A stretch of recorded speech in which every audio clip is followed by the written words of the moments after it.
And we also have a policy that if you're driving on one of those streets and a mob comes and surrounds your vehicle and threatens you, you have a right to flee for your safety. And so if you drive off and you hit one of these people, that's their fault for impinging on you. You don't have to sit there and just be a sitting duck and let the mob grab you out of your car and drag you through the streets. You have a right to defend yourself in Florida. All right, so this clip is going bananas viral right now. Russell, I mean, my take is obviously that. Imagine you're a woman, you've got two kids in car seats in the back, and you're just trying to get home, or you're going to the hospital, or it's an ambulance, or whatever. You're literally doing whatever the hell. You're going to Pilates, and a group of people illegally take over the streets, and they have Molotov cocktails and masks and everything else. What would you do? Well, in Florida, you're allowed to do what you got to do. Of course, the media, Newsweek, is already framing this, that he's telling people to drive through protesters. That's not what he said. It's if you're illegally taking over the road. You don't just drive through a park and kill people. So we get that the media lies about everything. But what would you want Laura to do? I mean, really, like what do you do? I'm telling you, mate, like one of the moments where I suppose I had to recognize that my presumed alliances with people that would once have been called with the left were being questioned and possibly even abandoned was when in my country, Extinction Rebellion, whose goals and targets I would of course agree with, I do believe that fossil fuel companies and energy companies have favorable and cozy relationships with government and are probably undoubtedly irresponsible in the way that they conduct their business when it comes to respect and love for our planet, that they cut corners, that they denigrate and relegate. But I'm telling you, when they started doing protests in the UK where they blocked off roads, and I saw in general working class people who are trying to get to work go, listen, get out of my way or I'm going to run you over. There's some sort of, I don't know if it's class consciousness or where I'm from or what it was, but my natural affinity is with, like, if your mode of protest annoys people that you need to have on board with you, that you need to align with you, then you're off track, man. And it's like you can't have the presumptuousness and the haughtiness of like, well, you'll thank me one day because I'm saving the planet. If you knew what I knew, then you'd agree with what I'm doing.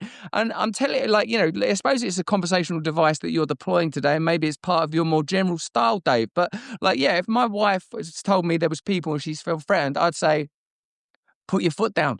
Like, you know, like, and the same with, like, you know, when I'm, like, say when I have to walk through paparazzi, well, like with my friends, I'm like, listen, if they're in your way, that we don't need to be aggressive, but just walk in a straight line. We're walking in a straight line. Like, if people put themselves in the trajectory, then they're going to feel that, you know, immovable object, irresistible force.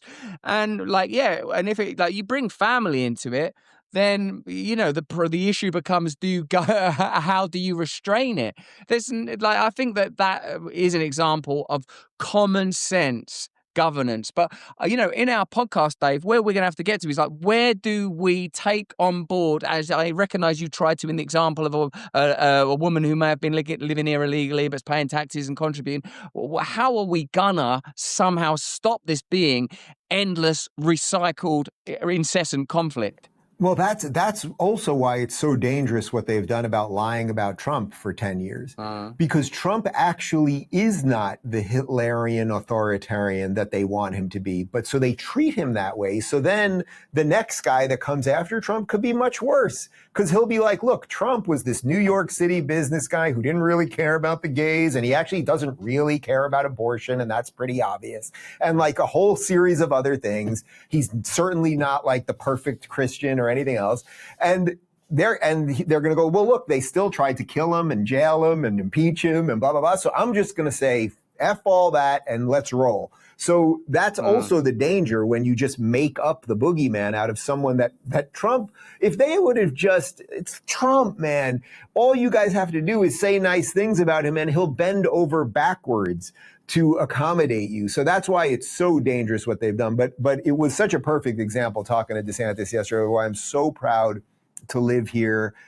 Why even just in the last couple of days, I've become friendly with him, but I called my local police chief here and I said, hey, things are obviously getting a little bit weird.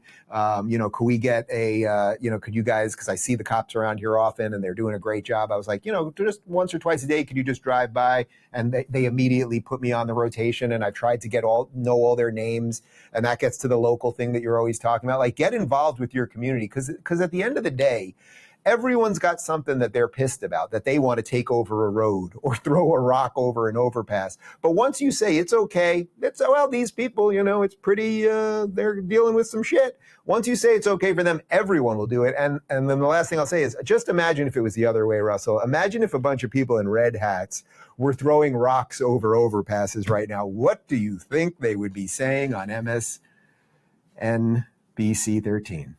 I don't understand where these divisions of power are. I don't understand how there is still so much willingness or resources to frame favorably civil disturbances, because I'm almost surprised that they've not bent to the way that the flow of power is going out of simple economic imperatives. It makes me wonder if there's something beyond the kind of facile objectives that I normally attribute to these institutions. They just want power, they just want money. Seems like there is something more peculiar. Right.